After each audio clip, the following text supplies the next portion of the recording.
Livro A Era do Espírito, pelo Espírito Luiz Sérgio, capítulo 7, parte 2. Enquanto a família de Lucila percorre o caminho normal dos seres que vivem, estudam e amam, observaremos a relação espiritual entre Matilde e Lucila em vida passada. Como já escrevemos, elas se posicionaram como mãe e filha. Matilde foi mãe prestimosa, cobriu de mimos a filha caçula concebida quase no limite da idade fértil. A casa se regozijou com a novidade, quando não mais esperavam a visita da cegonha. É sempre uma festa quando nasce um filho dentro de um lar com estrutura sólida, do ponto de vista afetivo e financeiro. O dinheiro pode ser curto, no limite do essencial, mas os laços familiares devem ser fortes, estabelecidos com seriedade e determinação. Quando esses fatores se juntam, a alegria é inevitável. Se hoje presenciamos cenas dramáticas de rejeição e abandono dos filhos, sabemos que esses não foram, em tempo algum, desejados. Vieram por força dos instintos, com a finalidade de despertar nos pais um sentimento maior, que favoreça o seu crescimento interior. Participante atenta desta narração, Ângela interrompeu-nos com a interessante interrogação. Luiz Sérgio, assistimos tantos dramas de crianças rejeitadas e maltratadas dentro do lar, que até me questiono se tais pessoas deveriam realmente procriar. Não seria mais justo que se tornassem estéreis? Boa menina, como é que esses casais imaturos e despreparados haveriam de se preparar? O exercício da maternidade e paternidade colabora para o amadurecimento pessoal e treino da responsabilidade. Se Deus retirasse das pessoas o seu talento só porque não sabem fazer bom uso dele, o que seria de nós, pobres mortais? É errando que se corrige o terreno para os acertos futuros. Entendo que algumas atitudes violentas dos pais chocam a sensibilidade humana. Mesmo assim, uma coisa boa está acontecendo. É a análise e crítica que a sociedade faz em torno das tristes ocorrências. A pergunta de Ângela reflete a angústia de muitos encarnados diante da onda de violência que vitima as crianças nos tempos atuais. Aos poucos, os familiares desequilibrados irão formando a consciência e adquirindo noções mais elevadas da vida. Saberão acolher os filhos, oferecendo-lhes abrigo e educação. Agirão menos por impulso e mais por sentimento e racionalidade. Matilde ofereceu o melhor de si naquela encarnação. Educou-a sob princípios morais sólidos, não permitindo que excesso de carinho prejudicasse sua boa formação. Ainda jovem, Lucila revelou-se uma professora cuidadosa com os pequenos alunos. Ao lado dos conteúdos pedagógicos, colocava sempre uma palavra de estímulo aos valores espirituais. A formação do caráter vinha em primeiro plano. A cidade onde vivia era pequena e, ao lado do vigário, as professoras representavam o que a sociedade oferecia de melhor. Elas eram reconhecidas pelo empenho na tarefa educativa e constantemente solicitadas para tarefas adicionais. Naquele tempo, Lucila desenvolveu significativamente a sensibilidade, embora a mediunidade de fato não se tenha manifestado. Seu coração bondoso, voltado para as necessidades básicas da comunidade, colocava a jovem em permanente contato com entidades superiores, embora ela não tomasse conhecimento disso. Podemos afirmar que se tratava de uma mediunidade inspirada, que favorecia a ação de benfeitores espirituais em prol dos habitantes do lugar. Lucila e as outras professoras não estavam preparadas para o conhecimento do espiritismo. Sua formação cristã estava presa ao catolicismo, que mantinha obras sociais importantes para o lugarejo: escola, creche, asilo e um pequeno orfanato. Na verdade, Luiz Sérgio, Kardec afirmou que fora da caridade não há salvação. Ele nunca se referiu ao espiritismo como única forma de aperfeiçoamento do ser humano. Lembrou Enoque com sabedoria. O espiritismo não veio destruir o edifício da fé. Colaborou outro sim para expurgar o cristianismo alguns adereços infelizes, como a crença no inferno, na infalibilidade papal e na multidão de mistérios, entre os quais aquele que divide a divindade em 3 pessoas, ao mesmo tempo em que derruba dogmas e preconceitos. O espiritismo reconstrói a pureza cristã com fundamentos mais sólidos, baseados na razão e no respeito aos dados científicos. Até a proclamação da nossa República, somente a Igreja Católica, considerada religião oficial, gozava do privilégio de livre expressão e toda ideia contrária aos seus ensinamentos era combatida. A salvação, porém, sempre esteve por conta do mandamento do amor, único salvo-conduto para se chegar ao reino de Deus. Se o Espiritismo só nos foi dado a conhecer no século XIX, não poderiam homens e mulheres se perderem por não praticar o que desconheciam. O Evangelho de Jesus sempre esteve ao alcance de todos e, de quando em quando, ele enviava um missionário rico de amor para direcionar as almas. Ninguém poderá queixar-se de não ter tido acesso às verdades evangélicas, pois sempre estiveram no ar, e onde duas ou mais pessoas se reuniram para rezar, Jesus se fez presente com suas inspirações e orientações. Lembra-se, Enoque, da entidade que assistimos há poucos anos e que se sentia digna do inferno pelos maus tratos infligidos aos espíritas do lugarejo onde morava? Com muita clareza, Luiz. Trata-se de Armando, verdadeiro xerife da localidade, sempre disposto a combater o espiritismo por julgá-lo uma seita demoníaca. Todas as manifestações mediúnicas eram atribuídas a artimanhas do diabo. Quando o pobre desencarnou, pôde verificar o tamanho do erro cometido. O tempo que gastou perseguindo confrades espíritas deveria ter aplicado na prática do bem, no exercício do amor fraterno. Seu grande tormento deriva-se do fato, para ele humilhante, de ser socorrido por espíritos espíritas e ser encaminhado a um grupo espírita para melhores esclarecimentos. Recorda-se, Luiz, dos primeiros contatos desse irmão com o grupo de médiuns? Ele apresentava-se simplesmente horrorizado. Debatia-se por não querer render-se às evidências, julgando-se arrastado a um tribunal da Inquisição. Na verdade, Luiz, ele estava quase demente, pois desequilibrou o centro de força frontal de tanto elaborar réplicas aos postulados espíritas, debatendo-os em sessões de oratória junto ao prelado católico. Tentou vencer pela razão, utilizando-se de raciocínios viciosos impostos pela teologia dogmática da Igreja. Não compreendeu a grandeza do espiritismo e, ao desencarnar, a realidade o apavorou. Completando a história de Armando, senhor maduro e muito culto, descobrimos que se tratava de espírito envolvido nas teias escabrosas da Inquisição. Já havia caminhado por um pouco na sua evolução, mas não o suficiente para compreender e aceitar as reformulações que a falange do espírito de verdade impôs aos conteúdos cristãos. Bastante orgulhoso, desperdiçou muito tempo em centenas e discussões estéreis. Ao desencarnar, bateu de frente com a verdade e se desesperou. Preso ainda ao dogmatismo católico, julgou-se merecedor do inferno e levou anos para receber o socorro. Levá-lo a uma sessão mediúnica foi o golpe de misericórdia contra sua prepotência orgulhosa. Ele seria doutrinado e esclarecido em nome de Jesus por aqueles indivíduos que tanto desprestigiou e só não condenou à fogueira por não ter poderes para tanto. Podemos narrar também, Luiz Sérgio, a comovente história daquela freirinha recém-desencarnada que nos perguntava onde estava o céu prometido às virgens que se consagram ao serviço de Deus. Era uma boa alma, a irmã Clarice, iludida ingenuamente com as promessas de um paraíso imaginário, cômodo e improdutivo.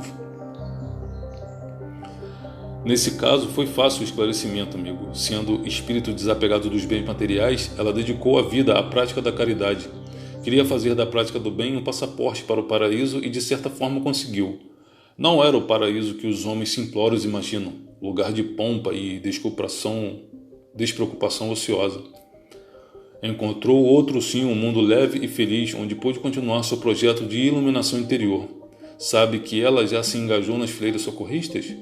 Observei seu empenho ao lado da irmã Damiana, nossa dedicada amiga. O que desejamos que fique bem claro para o leitor é que o culto religioso, qualquer denominação que possua por si só, não santifica ninguém. Às vezes, uma religião é tão mal compreendida e mal vivenciada que pouco ou nada contribui para a reforma do ser humano. Católicos, espíritas, evangélicos, judeus ou muçulmanos só encontrarão a paz interior e consequente felicidade se viverem de acordo com a máxima de Jesus: amar o próximo como a si mesmos. Só o amor puro e desinteressado tem o dom de elevar o espírito, em maior ou menor escala. Esse sentimento está presente nas almas encarnadas, que têm uma eternidade pela frente para fazer brilhar sua auréola de santidade.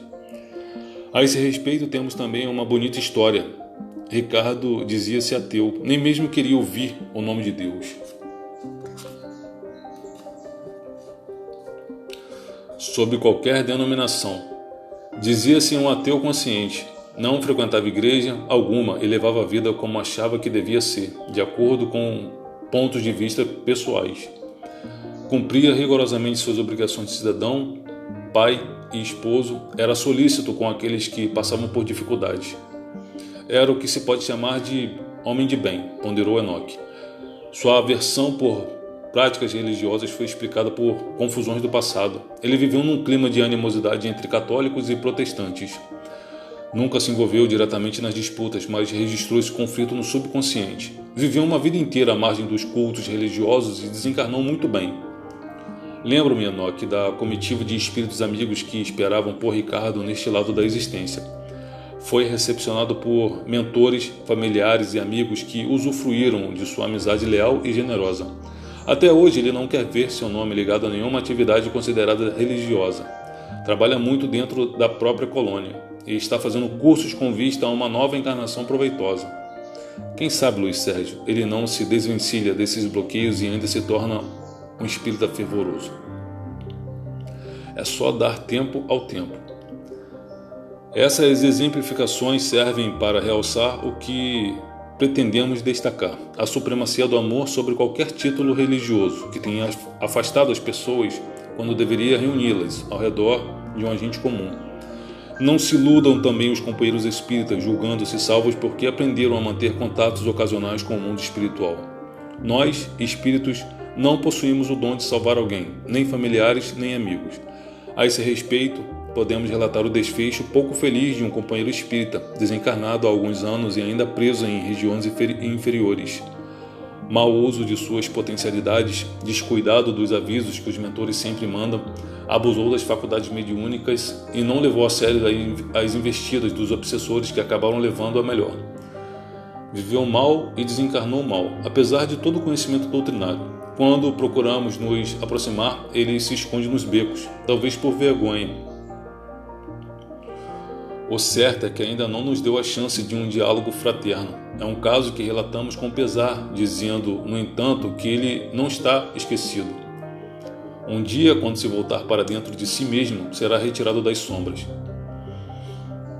Muitos casos poderíamos ainda citar o nome de Manuela, médium muito respeitada na casa espírita em que prestava socorro aos espíritos sofredores. De início, revelou-se uma tarefeira disciplinada, tratando os companheiros encarnados e desencarnados com a mesma solicitude. Aos poucos vieram os elogios, alguns merecidos, mas a maior parte sem razão de ser, pois os encarnados não têm a percepção que se exige para analisar friamente e com isenção de ânimo as manifestações espirituais. Nem poderiam, pois escapa às faculdades humanas o poder desvendar o mundo sutil que envolve a moradia dos homens. Por esse motivo, e para evitar contradições mediúnicas e doutrinárias, os sábios mentores não permitem aos médios penetrar em todos os mistérios da grandeza espiritual. Também não autorizam a nós, espíritos que mantemos regular correspondência com o mundo físico, fazer revelações bombásticas que mais conturbariam a mente humana, tão perturbada por si mesma. Manuela acreditou nos elogios, principalmente naqueles que alimentavam a vaidade. Sua conduta na casa mudou. Já não era a tarefeira humilde e prestativa que comparecia para os trabalhos costumeiros. Sua postura evidenciava o orgulho que crescia por dentro. Somente suas vidências tinham significado. Somente suas mensagens psicofônicas traduziam a ideia perfeita dos mentores. Nesse contexto estava aberto o caminho para a fascinação. A médium começou a comportar-se como dona do centro. Ao invés de servir com alegria a casa do Cristo, buscava ser servida. Criou-se um clima de intolerância tal que muitas companheiras se afastaram para outras casas. Ela também não se manteve fiel à doutrina, procurando por conta própria introduzir modismos que feriam a veracidade doutrinária. Aos poucos, o vigor do primeiro momento declinou e a médium que buscou o prestígio em primeiro plano adoeceu seriamente e desencarnou. Por interferência de amigos espirituais, em pouco tempo foi recebida em uma instituição hospitalar. Tratada, orientada e esclarecida quanto ao motivo do fracasso, Manuela prepara-se para o retorno à carne dentro de alguns anos. Terá uma nova chance, como todos os mortais. O sucesso dependerá exclusivamente dela, assim como o fracasso da última encarnação somente a ela diz respeito. Acreditar que Jesus Cristo já salvou a humanidade através do sacrifício da cruz é uma situação cômoda que se estabeleceu no meio dos segmentos cristãos. O Mestre veio mostrar o caminho que leva ao Pai e nos oferece todo o incentivo para percorrê-lo. Ajuda-nos com suas inspirações, conforta-nos nas horas de desassossego, porém, Ele não pode fazer a nossa parte, por mais poderoso que seja. No passado, Ele fez um convite: quem quiser vir após mim, que tome a sua cruz e siga-me. A salvação é um processo dinâmico, exige esforço e cooperação. Não poderia ser uma dádiva gratuita imposta de fora para dentro da alma humana. Kardec fala em fé raciocinada, que removerá montanhas se for conduzida com discernimento e determinação. Cegueira espiritual não está com nada, pois não conduz à perfeição. Insistimos em dizer que os credos religiosos por si sós não podem salvar aqueles que seguem passiva e cegamente as suas orientações. Salvação requer esforço consciente e bem direcionado. Exige a adesão da vontade livre sob a monção do amor. Aquele que ama, portanto, será salvo. Aline está na fase de crescimento conhecida como adolescência, formando-se num lar espírita com essa doutrina na qual os pais a introduziram. Lucila e Laércio não se comportaram como muitos confrades que, conhecendo e admirando o espiritismo, não demonstram coragem de romper os elos com as antigas crenças e deixam os filhos indecisos quanto à prática religiosa. Lamentável oposição desses espíritas que criam barreiras psicológicas para o aprendizado sério da doutrina. Se o que é bom para os pais não é suficiente para os filhos, como fica a cabeça de crianças e adolescentes em meio a essa indecisão? Lucila passou para a filha uma segurança muito grande. Em contato frequente com a espiritualidade, a mãe absorve força moral e discernimento. É como se revivesse dentro de si a professora interessada no passado, agora voltada com ênfase para as coisas do espírito. Nas palestras proferidas transborda seu entusiasmo pelas mensagens evangélicas. Nos encontros fraternos passa uma orientação segura, fundamentada no evangelho e nos postulados espíritas. Na sala mediúnica tem oportunidade de dialogar com espíritos revoltados, a quem demonstra respeito e consideração pelos problemas vividos. Matilde, companheira leal, vela pelo sucesso espiritual de Lucila com zelo materno, sem nunca interferir nas expressões do seu livre-arbítrio. Aline cresce e se desenvolve aguardando o futuro como deveriam fazer todos os jovens, despreocupados e felizes.